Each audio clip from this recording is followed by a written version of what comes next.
Bienvenidos, queridos hermanos, este es su programa de Apologética Católica. Mi nombre es Fran Morera. Por esta próxima hora vamos a estar compartiendo temas referentes a la fe de la Iglesia. Catecumenado es un proceso de la Iglesia que proviene del siglo I, donde se prepara el creyente para conocer profundamente los misterios y las verdades de nuestra fe. Estamos ya en la fase final de esta serie y estamos hablando de la Eucaristía. La semana pasada hablamos de la Eucaristía, la fase de la Eucaristía que es cena pascual. En este programa vamos a hablar, para mí, una parte esencial de la Eucaristía. Vamos a hablar de la Eucaristía como sacrificio. Y es importante recalcar una cosa. La Eucaristía no es la repetición del sacrificio de Cristo. Repito, no es la repetición del sacrificio de Cristo. Cristo se sacrificó una vez y para siempre. La Eucaristía es la renovación, la actualización del único sacrificio de Jesús en nuestros altares. Si tú entiendes este programa, yo te garantizo que tú vas a ver la Eucaristía con una visión totalmente nueva en tu vida y en la vida de tu familia. Como todas las cosas de la Iglesia tienen sus raíces en Israel, la parte sacrificial de la Eucaristía tiene profundamente sus raíces en Israel. Para entender la parte sacrificial de la Eucaristía, tenemos que entender el templo de Jerusalén y el sacrificio del Yom Kippur, el día de la expiación. Dice San Pablo en la carta a los Hebreos. De hecho, la carta a los Hebreos es la carta más eucarística de todas las epístolas de San Pablo. La carta de los Hebreos nos muestra lo que sucede en el cielo en el momento que la Eucaristía se renueva en la tierra. Dice, también la primera alianza, Hebreos 9:1, también la primera alianza tenía sus ritos litúrgicos y su santuario terreno, porque se instaló una primera parte de la tienda donde se hallaba el candelabro y la mesa con los panes presentados, que se llamaba santo. O sea, dice San Pablo que la primera alianza tenía también, fíjate la palabra, también sus ritos y usos litúrgicos. Este también es porque San Pablo sabe que la Iglesia tiene usos litúrgicos y también Israel tenía usos litúrgicos. San Pablo también nos va a decir en la carta a los Hebreos que todo lo que tenía Israel era prefigura de lo que va a ser realidad en Cristo y en la Iglesia. Uno de los momentos esenciales del pueblo de Israel después de la Pascua era el día de Yom Kippur.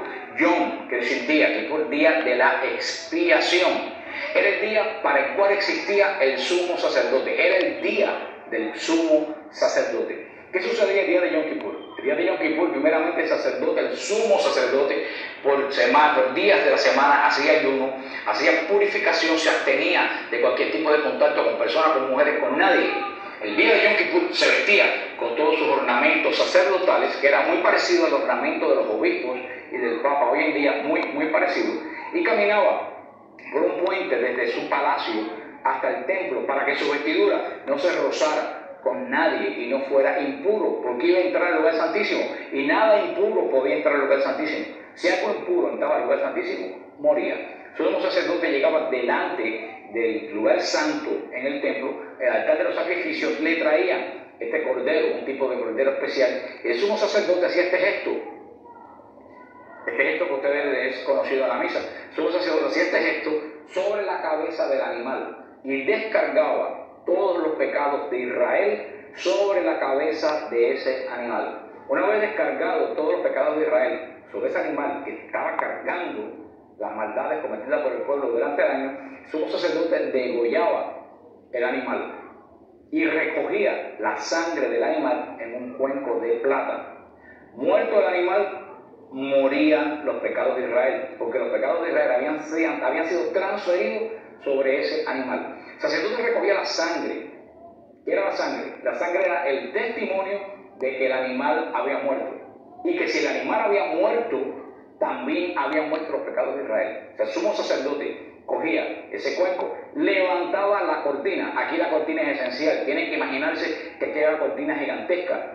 Esa cortina que separaba el santo del lugar santísimo simbolizaba el enojo de Dios y la existencia del sumo sacerdote per se. ¿Por qué? Porque cuando Dios se enojó con Israel, le dijo a Moisés: yo no voy a destruir al pueblo, pero yo no hablo más con el pueblo. Pongo una cortina entre el arca del pacto y el pueblo, y que Aarón sea el que dé los mensajes que yo voy a dar al pueblo. Esa cortina simbolizaba el disgusto, la Dios está enojado, peleado con el pueblo de Israel. El sumo sacerdote a partir de ese momento era el mediador entre Dios y Israel. Por eso nadie traspasaba esa cortina en el templo, donde detrás estaba el arca de la alianza. Nadie la traspasaba. Solamente una vez al año, el sumo sacerdote, el día de la expiación. Ese día, el sumo sacerdote, con el cuenco de la sangre del animal muerto en la mano, levantaba la cortina e entraba al lugar santísimo. ¿Qué hacía el sacerdote detrás de la cortina? Tomaba la sangre y la derramaba sobre la tapa del arca, que se llamaba la propiciación, entre los dos ángeles que estaban en la tapa del arca. El sumo sacerdote derramaba la sangre. Fíjate, dentro del arca que estaban los 10 mandamientos, los pecados de Israel, que eran transgresiones contra los 10 mandamientos. ¿Qué era la sangre? La sangre era el testimonio de que el animal había muerto cargando los pecados de Israel y ya Israel no tenía pecado. Esa sangre del animal se derramaba y cubría el arca, se ponía entre los 10 mandamientos y la gloria de Dios. Era la justificación de los pecados de Israel. El sumo sacerdote proclamaba, gritaba el nombre de Dios que nunca se podía mencionar, solamente se mencionaba ese día. Gritaba el nombre de Dios y oraba con las manos extendidas pidiendo el perdón de los pecados de Israel. Fíjate, el sumo sacerdote estaba detrás de la cortina. El sumo sacerdote tenía una campanilla puesta abajo del traje sacerdotal que sonaba mientras caminaba. Mientras la gente que estaba detrás de la cortina estaban oyendo sonar la campanilla, quería decir que todo iba bien. ¿Por qué? Porque había casos que el sumo sacerdote que estaba en pecado caía muerto delante de la gloria de Dios, porque nada en pecado puede penetrar la gloria de Dios. Mira tú la majestad, la grandeza del Dios al cual nosotros servimos. Pero mientras las campanillas sonaban, era que todo iba bien. El sumo sacerdote estaba ministrando, clamando por los pecados de Israel. Vuelvo a repetir, la cortina es esencial. El sacerdote estaba detrás de la cortina. ¿Por qué ministraba? Con la sangre del sacrificio que se hizo un tiempo antes del lugar santo. Todo Israel estaba arrodillado, esperando el perdón de Dios en los atrios del templo. ¿Qué tiempo, y esto es lo clave para entender la Eucaristía, qué tiempo duraba el sacrificio? El sacrificio no duraba el tiempo que le cortaban el cuello al animal. No, el sacrificio duraba todo el tiempo que el sumo sacerdote estaba detrás de la cortina, porque el sumo sacerdote ministraba detrás de la cortina con la sangre del sacrificio. Así que si el sumo sacerdote estaba detrás de la cortina media hora, el sacrificio duraba media hora. Si el sumo sacerdote estaba detrás de la cortina 45 minutos, el sacrificio duraba 45 minutos. Si el sacerdote estaba detrás de la cortina una hora, el sacrificio duraba una hora. Esto es muy importante para entender la Eucaristía. Y lo repito, el sacrificio no duraba el momento de cortarle el cuello al animal. Duraba el tiempo que el sacerdote ministraba con la sangre del sacrificio. ¿Cuándo el sacrificio cesaba? Cuando el sumo sacerdote levantaba la cortina y salía. Cuando el sumo sacerdote salía del lugar santísimo, ya los pecados de Israel habían terminado del año anterior en base al sacrificio y la sangre del Cordero. Y comenzaba de nuevo la vida de Israel. Eso es esencial para entender la Eucaristía. San Pablo, en la carta a los Hebreos, les repito, la carta más eucarística, dice en Hebreos 9, versículo 11, en cambio, se presentó Cristo como sumo sacerdote de los bienes futuros a través de una tienda mayor y más perfecta, no fabricada por mano de hombre, es decir, no de este mundo. Y penetró en el santuario una vez para siempre, no con sangre de machos cabríos ni de novillos, sino con su propia sangre, consiguiendo una liberación definitiva. Dice en el versículo 15, 9:15, por eso Jesús es mediador de una nueva alianza, para que interviniendo una muerte que libera de las transgresiones de la primera alianza, reciban los llamados la herencia eterna prometida. Querido amado, en esta epístola de San, sobre todo el capítulo 9 de San Pablo, que yo te animo a leerlo eternamente, nos dice el apóstol, vimos lo que hacía el sumo sacerdote en Israel. San Pablo dice que lo que se hacía en Israel era prefigura de lo que iba a suceder con Cristo asiento en el cielo. Dice San Pablo que el lugar del sumo sacerdote de Israel lo ocupa Cristo Jesús. Ahora Cristo Jesús, después de su muerte en la cruz, es sumo sacerdote. Ya no hace falta más el sumo sacerdote de Israel ni los sacrificios de Israel. Por eso que cuando Jesús dice todo se ha cumplido, la cortina del templo se rasga de arriba a abajo. Porque ya no hace falta sacrificios ni templo, porque el templo de Israel, que era prefigura, el culto, la liturgia del templo de Israel, que era prefigura, se traslada al cielo. Ahora Jesús, como sumo sacerdote, no va a entrar a un templo de piedra, va a entrar al santuario celestial, al lugar santísimo donde mora Dios. El cielo, dice, la escritura judía está establecido como el templo de Jerusalén, los atrios, el lugar santo donde ministran los ángeles, el lugar santísimo donde mora la gloria de Dios. En el cielo, en ese lugar que no conocemos, donde mora la gloria de Dios. En ese lugar inaccesible, grandioso, solemne, que no cabe ni en tu mente ni en la mía.